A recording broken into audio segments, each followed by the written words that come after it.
Assalamualaikum warahmatullahi wabarakatuh, sahabat surga. Kali ini kita akan membahas mengenai peristiwa banjir di Mekah yang menyebabkan jasad para sahabat Nabi timbul dengan kondisi jasad yang masih utuh dan berdarah. Siapa yang tidak mengenal sahabat Nabi, juga pamannya Nabi, sekaligus saudara persusuan Nabi, yaitu Sayyidina Hamzah radhiyallahu anhu. Sayyidina Hamzah memiliki julukan Singa Allah. Disebut Singa Allah sebab kepahlawanannya dalam membela agama Allah. Di tahun 2013 yang lalu, sempat terjadi banjir di sekitar Madinah, termasuk wilayah Jabal Uhud sampai mengenai sebagian daerah pemakaman syuhada Uhud.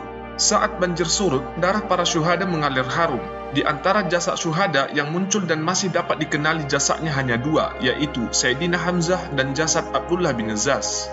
Di mana jasad Sayyidina Hamzah dikenali memiliki luka di dadanya, dengan tangan masih menekuk lukanya akibat terkena tombak dan masih keluar darah, serta badan yang tinggi besar. Dan jasad Abdullah bin Zaz dikenali sebab telinga dan hidungnya terpotong akibat diikat benang.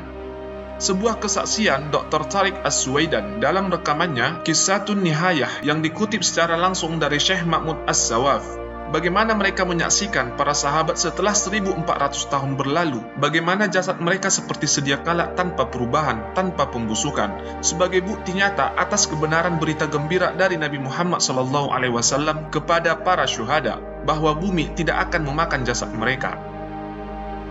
Syekh Mahmud As-Sawaf menyampaikan para ulama diundang untuk menguburkan kembali jasad para sahabat tersebut. Ia berkata, di antara orang yang aku kuburkan adalah Hamzah radhiyallahu anhu. Dia meletakkan tangannya di atas perutnya. Ketika kami menggerakkannya dan mengangkat tangannya, darahnya mengalir. Aku menguburkannya bersama sahabat-sahabat lainnya yang gugur syahid di Uhud. Kisah serupa juga pernah terjadi dari Zabir bin Abdullah. Zabir bin Abdullah bercerita, menjelang perang Uhud, ayahku Abdullah bin Amru memanggilku pada malam hari. Ia berkata, aku merasa akan menjadi orang yang paling pertama gugur di antara para sahabat Nabi. Sungguh, aku tidak meninggalkan sesuatu pun yang lebih kusayangi selain engkau di samping Nabi Muhammad. Sesungguhnya aku memiliki hutang, maka lunasilah dan bersikap baiklah kepada saudara-saudara perempuanmu. Keesokan harinya, ia pun menjadi orang yang pertama gugur. Ia dimakamkan bersama orang yang lain dalam satu lubang kubur. Tetapi hatiku merasa kurang ikhlas membiarkan ayahku berbagi liang kubur bersama orang lain. 6 bulan kemudian, aku membongkar makamnya dan mengeluarkannya. Ajaib, jasadnya masih tetap utuh sama seperti pertama kali aku menguburkannya. Hadis riwayat Bukhari Fathul Bari. Sahabat surga, 6 bulan bahkan sampai 1400 tahun lebih jasad tidak membusuk. Alangkah besarnya kekuasaan Allah Subhanahu wa taala. Betapa mulianya syuhada, orang yang beriman di sisi Allah, sampai jasadnya terjaga sampai hari kiamat. Sungguh benarlah yang disampaikan Rasulullah, sungguh nyatalah kebenaran Islam, benarlah adanya balasan dari setiap perbuatan manusia, benarlah jika Allah Subhanahu wa taala Tuhan yang harus disembah. Masya Allah, Allahu Akbar. Penelitian membuktikan bahwa selama 24 jam hingga 36 jam pertama mayat dikuburkan, maka bola mata mulai menonjol dan kornea menghitam.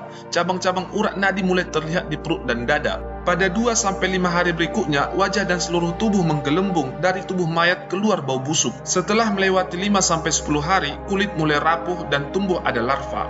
Organ-organ tubuh meleleh ke tanah dan mulai menyisakan tulang saja. Namun, berbeda jika Allah Subhanahu wa taala berkehendak.